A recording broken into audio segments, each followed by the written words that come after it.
It's working. Thank you very much for the invitation. I'm so glad to be here. And well, I have chosen a very curious title, which is Bitcoin as a polymathic creature.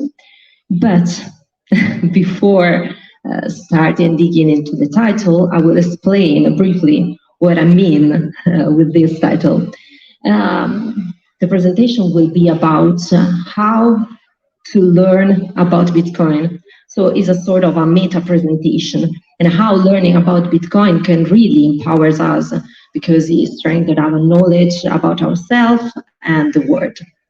So let's start. Doesn't work? A computer. Oh, yeah, we can plug that in. Yeah.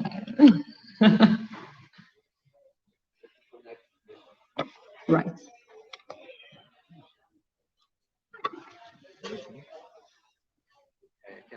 Well, I can do in the meanwhile. Yes, perfect.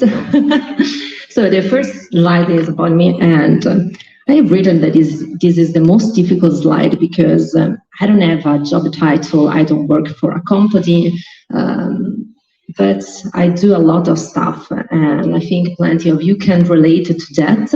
And I always start speaking about what I wanted to do as a kid. When I was a kid, I really wanted to do two things, actually. One was to be a pop star, and the other one was being, I'm not the only one, and the other one was to be a hacker. So I wanted to be those two jobs.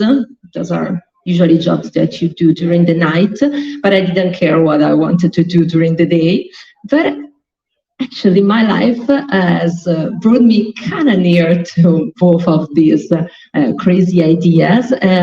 So my path is really strange. So I wanted to do computer science, and then I decided that people, they were telling me that a woman is not supposed to do computer science. I believed them, and so I studied linguistics and communication, and I got a degree in that while I was doing my diploma in singing and music. So I got both, and then I decided that I want to do something more vertical in music. So I got almost a PhD in musicology at the university. I got the MD in musicology, but not the PhD because at some point I was like, this is really too much. But I also met Bitcoin, so I hadn't the focus I needed to finish my PhD, because I went full-time on Bitcoin.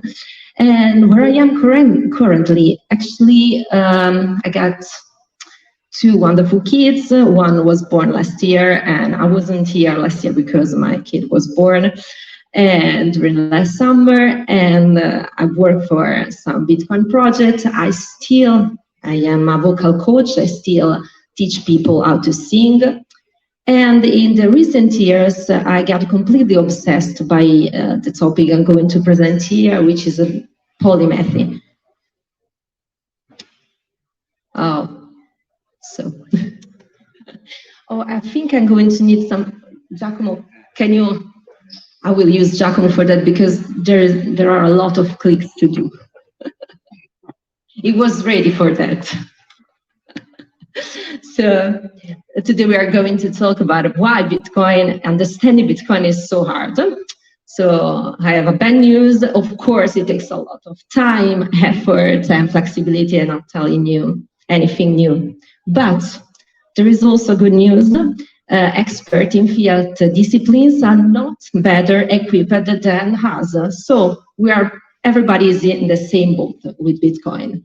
And this is the meme that actually Wizard quoted before about learning Bitcoin. At the beginning, you feel, I know nothing about Bitcoin, I'm a noob about Bitcoin. Then you start to feel, oh, I'm doing great, maybe I'm an expert in Bitcoin. And then the slide starts and you feel worse and worse and worse every day, and which is completely normal. Don't feel bad about it, because it never stops, and it gets worse, actually.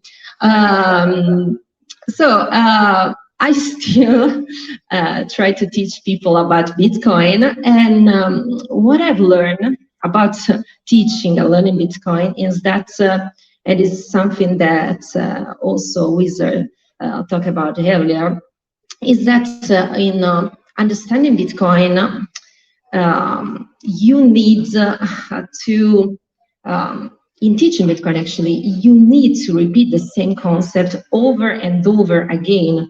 And not only because people are lazy, but because everyone understands Bitcoin from different angles, have different experience, have different ways of understanding, different education. So the entry points to understand Bitcoin is completely different. And also because Bitcoin is a complex system, we're going to see that later, which means that everything is interrelated. So you need to start with the big picture. I love to do that, the big picture of Bitcoin, a sort of a map. And then you go dig into the details more. You start more with the philosophical part, and then you go into the technicalities. This is my experience, kind of worked well, but it's not the old way, of course. So why understanding Bitcoin is so hard? Well, it's a new concept. Satoshi told us that there is nothing to relate to it. So it's bloody hard for general audience, but also, I will add, also for experts. Also, it is very difficult to get the signal over the noise. It's, you know, nowadays there are plenty of resources, but not quality resources, because there are people, they have their own agendas. There are crypto bros, they are trying to scam you with their specific project or whatever. And also, there are many, many disciplines involved into Bitcoin. So I will quote 𝗲𝗕ξει in that Bitcoin spans a lot of topics. Even if you want to get a rudimentary understanding of it, curiously, the deeper you dig, the more discipline will pop up. And I found for myself, this is very, very true. So let's start with the curious title, with the first term, polymathic. Okay. You did it like this. Okay. Yeah, exactly. Thank you so much, Giacomo. You were distracted, but it did. It did. Okay. It was so.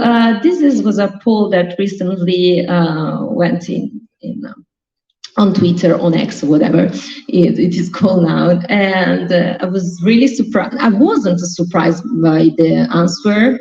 For the people, there are a small sample, around 100 people responded to that, but people, kind of half of the people identify themselves as a generalist, the other half as a specialist. We start from those definitions to go to polymathic, but it's very important to start from those two definitions.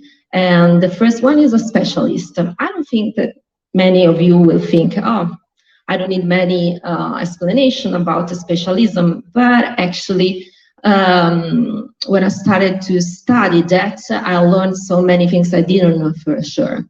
A specialist is someone with a deep knowledge in a specific and narrow field. So, for example, expert and professional are synonyms.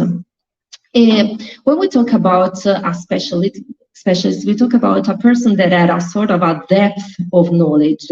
So a person that study more and more and more and more and more, so they cannot have this narrow field of knowledge. They know anything and everything, is very, very knowledgeable about that, but also is very fast in understanding everything. So the map of the knowledge is very small in this case.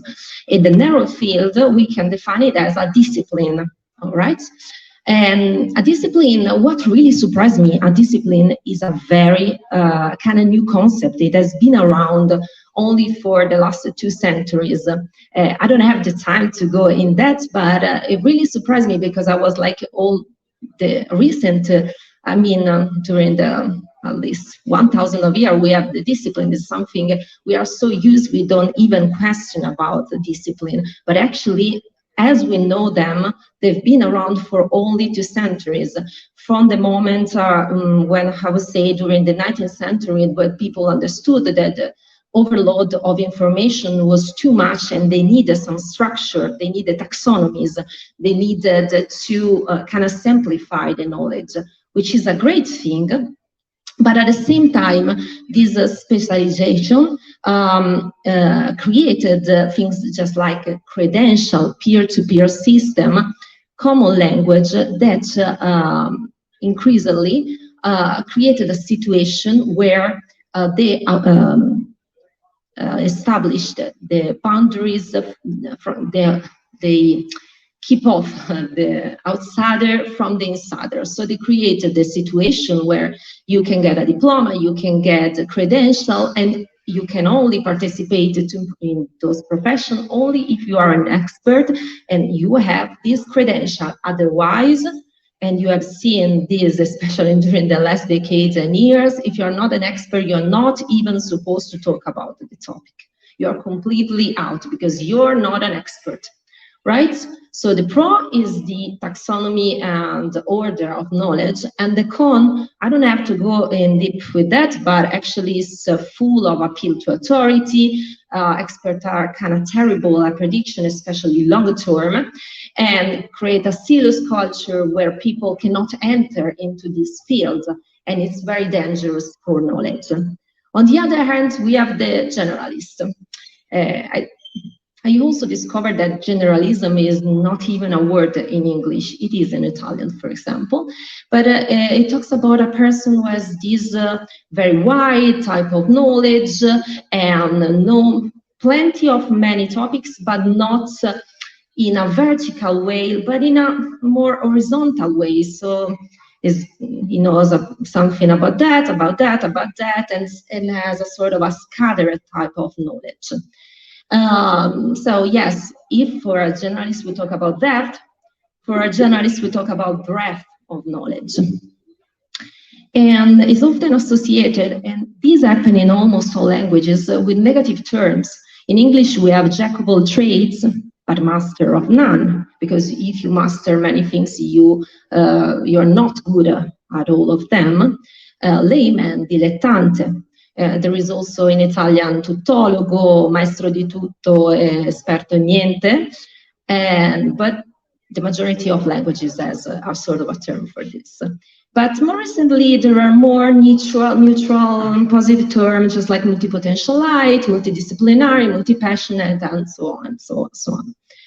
And the pro, of course, is being very flexible, adaptable. You have this very broad knowledge that can make the synthesis between the fields easy. You are adaptable and fast at learning, but there are plenty of cons too, because your type of knowledge could be very shallow, disconnected, you don't have a direction in your life, and so on. Why I did all of this? Because this sort of a dichotomy is very present in all history. It's just one of those that you have this dichotomy when you talk about horizontality and verticality, also about expansion and narrowness, one of our favorites, decentralization and centralization, anti-fragility and efficiency, leisure and productivity, and so on, and so on, and so on. But what I learned soon, that sometimes you don't have to choose. It's a dichotomy, but there is also a point in the middle where you can have both of those type of knowledge. You can have verticality plus horizontality. So those type of people are polymaths, people with a wide range of knowledge in a variety of fields, and they are very, very good also in crossing the borders between the domains. And they do that thanks to integration. So they put all the knowledge together in a sort of, this is a graphic I did, but it's not complete because they have breadth, depth, and also cross-versality between all the fields. There are many, many polymaths during the history. The most famous one is Leonardo da Vinci. So you need, it has been calculated that you need something around 13 people to get one Leonardo da Vinci because of all of his specialization and expertise, which is kind of crazy. but the history is full of other polymaths. Plenty of them have not been recorded, and plenty of them actually are just squeezed in other categories. So we don't know about them. So we think they were specialists in a field, but actually they were specialists in plenty of other fields too. And so this is a very, very small example of some polymath, from Goethe to Enrico Fermi to Hypatia, from Leibniz. There are so many, it's very fascinating. And nowadays, polymaths still exist. They're often associated with entrepreneurs. So you heard the term about, for example, Branson, Elon Musk, but also for other people less famous that I found by myself. For example, 𝗵𝗵𝐾𝐰, she's a runner. She won 2 Olympic medals, but she's also a neurobiologist. And she's doing her career at a very, very high level. So it's interesting because when you start notice, you will find the polymath all around, almost all around you. And so, for example, we have a very, very easy example of polymath in Bitcoin, 𝐚𝐜𝐿. This is an extract from his blog, enumerated. And as you can see, if you look very briefly at all the topics that are involved in this screenshot, it's crazy. It's talking about money, technology. It's also talking about law and human uniqueness and patents and whatever. And you say, yeah, but that could be in a generalistic way. No, he's a great expert in all of these blog posts. So, yeah, if you want to take a look at you, go dig into the blog, if you haven't, of 𝐚𝐜𝐿. It's really, really crazy. And this is a quote by Enel. Bitcoin requires an interdisciplinary approach to spending. Assessing solely through a narrow sense of expertise means failing to see the wider system. So in a way, it's kind of telling us you need to be interdisciplinary, you need to be more polymathic to really understand Bitcoin. This is a famous graph about Bitcoin. I don't like it very much because, for example, there is blockchain and not Bitcoin in the center. But I think it can get you an idea. It was very fascinating when I found this image about all the disciplines that are involved into understanding Bitcoin. I personally don't like how much is distributed. But for example, as you can see, there are plenty of overlaps between interdisciplines. So it makes clear that you need to master so many stuff for understanding Bitcoin. And if you look only at the fiat discipline here, you can find cryptography, you can find distributed system, you can find economics and finance, politics, you can find game theory, which is an interdiscipline with other discipline, and also you are intersecting so many other things from law, e-commerce, communication, business, marketing, design, you name it. To understand Bitcoin, you have to master a little bit, and way more than a little bit, of at least all of these areas. I don't want to discourage you, but it's kind of true. This is a Venn diagram made by Giacomo last year at the Noob Day. He presented this, and what I found really interesting is talking about the people studying Bitcoin, and the intersection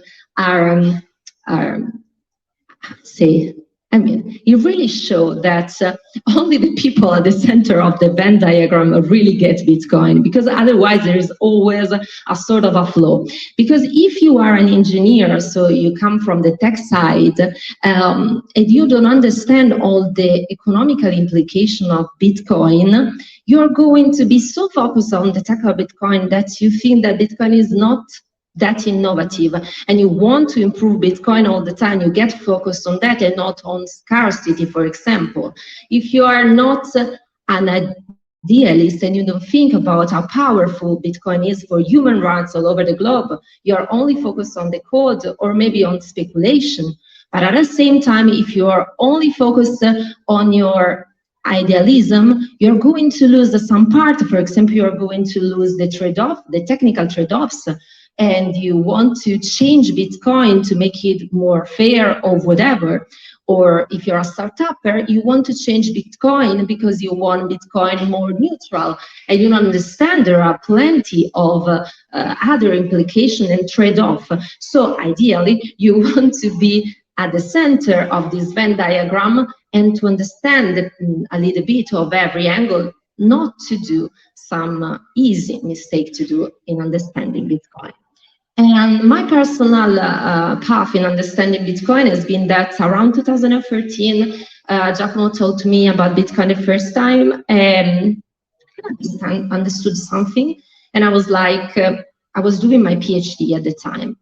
And I told 𝐓𝐞𝐿, oh, this is great. You want to focus on that because it's about technology and politics and everything you love. Quit your job and do Bitcoin all the time.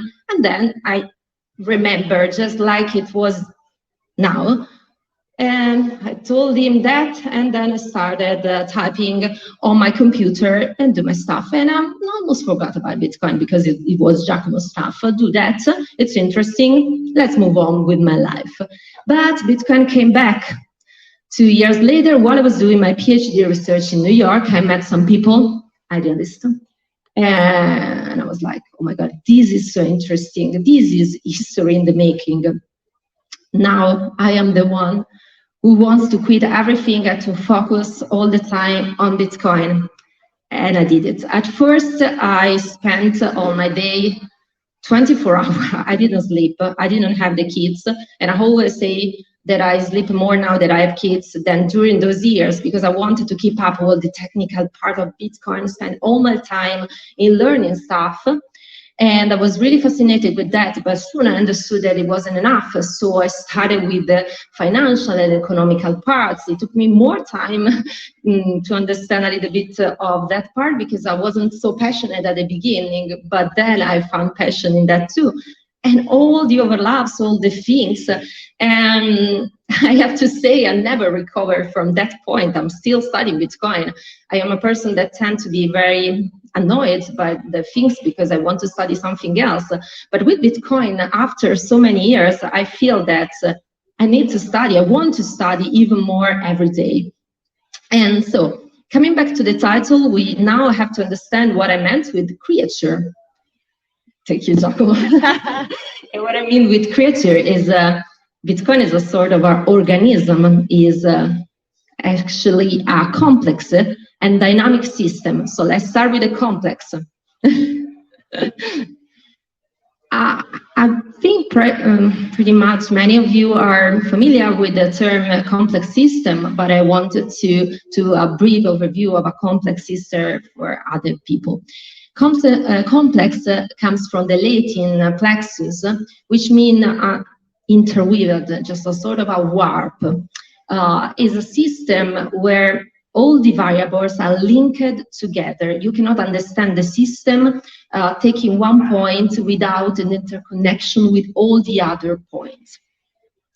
And for example, organism, ecosystem, the human body, the universe itself, those are all complex systems. And can be interpreted by the reductionist or the typical way of understanding the linearity, where you have some input and always get the same outputs. This is not possible with complex system. But at the same time, which is really interesting about complex systems, that those systems are not chaotic, which means that there are patterns, there are parts that you can learn and parts you can sort of predict. They are not completely random and chaotic. So you can get, it's difficult to interpret and model a complex system, but you can do that after some time. So there are plenty of properties different from typical system, which are, for example, feedback loops, emergency, non-linearity, and adaptation all the time. So it's a creature that modifies all the time, and it's different all the time.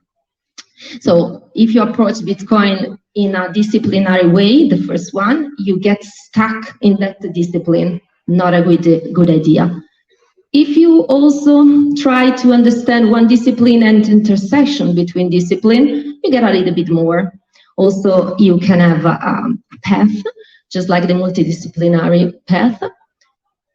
The epistemological problem is the unknown, and I'm not aware, still not aware there are unknown in Bitcoin, but you want to do something like the transdisciplinary problems. You want to get your adaptive path that is not normal and linear in understanding Bitcoin. And also I found the image of distributed network of Bitcoin kind of useful for these two. When you get one variable, the other one moves, and they are all interconnected. So the most important words is there are interdependencies between parts. And I mean that if you want to understand one part, you have to understand another part and how these affect one part and how there are feedback all around. I know it sounds complicated, but it's what happens with Bitcoin all the time. So I'm going to do an example to make you more clear. For example, the history of money really depends on technology. One example is coinage. So to understand that, you have to understand that physical technology changes the financial rules, for example, the debasement. So you have to understand a little bit of technology, and you have to understand a little bit finance and the interconnection, the interdependence between those. And technology by itself is influenced by monetary rules. So central banks, for example, manipulate interest rates, creating tech bubbles. In example, the dot-com bubble. So it goes both ways. And the last one is a dynamic system. Thank you. Bitcoin, once you have all the map, I know I'm humble, I have all the map about Bitcoin, I can do that. And you feel that your ideas, it's gonna take time, maybe forever, but at least I have some certainties. No, because Bitcoin is really dynamic. And once you have the big picture, you're going to understand that it's not stable because it's dynamic, because there are evolving protocol rules, evolving layers on top of Bitcoin. When I started studying Bitcoin, Lightning was just an idea, for example, and then I got to learn everything about that. So of course, evolving software implementation, evolving hardware tools all the time. That's great, but to keep up, it's a lot of work. Evolving matrix, evolving political, cultural reaction to Bitcoin. And also the narrative around Bitcoin changed all the time. During the Bitcoin history, for example, at the beginning of the Bitcoin history, Satoshi himself,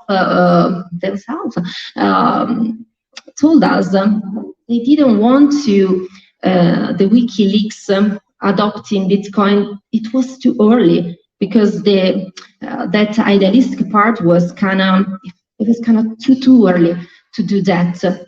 Better focus only on the technology, for example, but that narrative, of course, changed so much.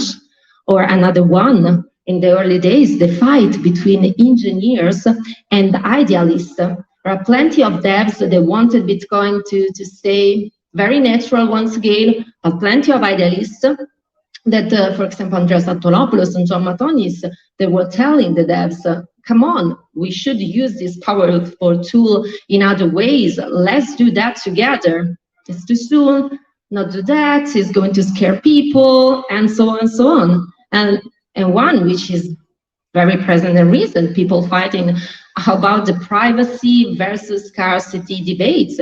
People more focus on privacy. There are built-in tools for privacy. They don't love so much the scarcity debate. They want to experiment with technology, but on the other hand, the people that really wants to preserve the scarcity of Bitcoin and don't accept anything, any compromise in that. But the serious question, and I'm coming to an end, is why do we need to really understand Bitcoin so much it looks like a giant effort, because you don't need to understand Bitcoin deeply.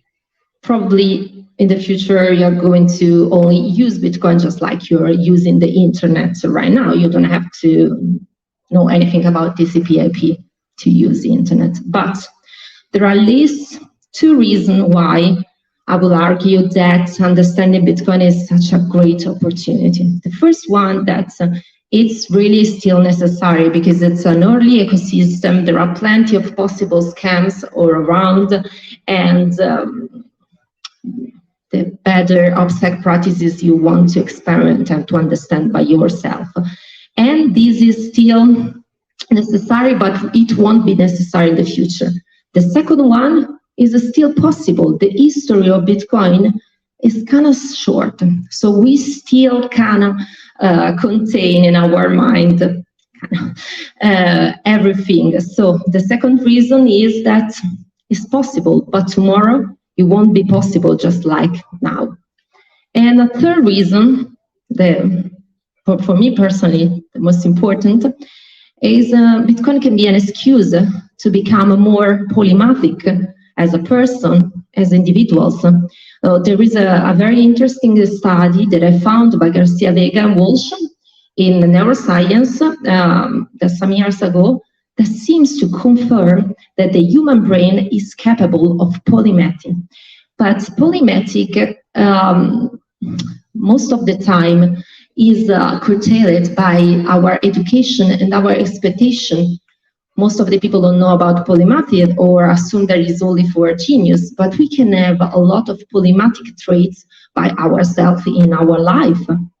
Because the brain is not domain specific, and you can use some part of the brain in a way that recycle the function for other fields. The brain is not divided into discipline, absolutely not, of course. And so general skills are transferable between domains. So you learn something from there and you can recycle them in other fields all the time. So you don't start all the time from the beginning. So especially now that we are facing unpredictable challenges nowadays, I see that understanding Bitcoin in this way can be a powerful tool to understand all the reality around us. And there is this, I quote, the law or requisite variety by 𝗿𝗵𝐻𝐵, the founder of cybernetics, who say that in responding to complexity, we need to have a comparable type of variety of flexibility in order to prosper. So even if we don't like the idea of becoming more polymatic and more complex as an individual, we need that. We need all the time. And it's not nice to have, even if we feel that we are hyper specialist in what we have studied until that point. And in that, Bitcoin is a really, really wonderful tool, even in your personal path of knowledge. So this is the end. I have all the bibliography. Go. I've got a lot of books and resources. And if you want all of this stuff, because you have a lot of free time, just email me and I will send you the presentation and all the resources. And if you have questions later or whatever it comes to you, I will be very happy to discuss with you. And thank you very much for your time.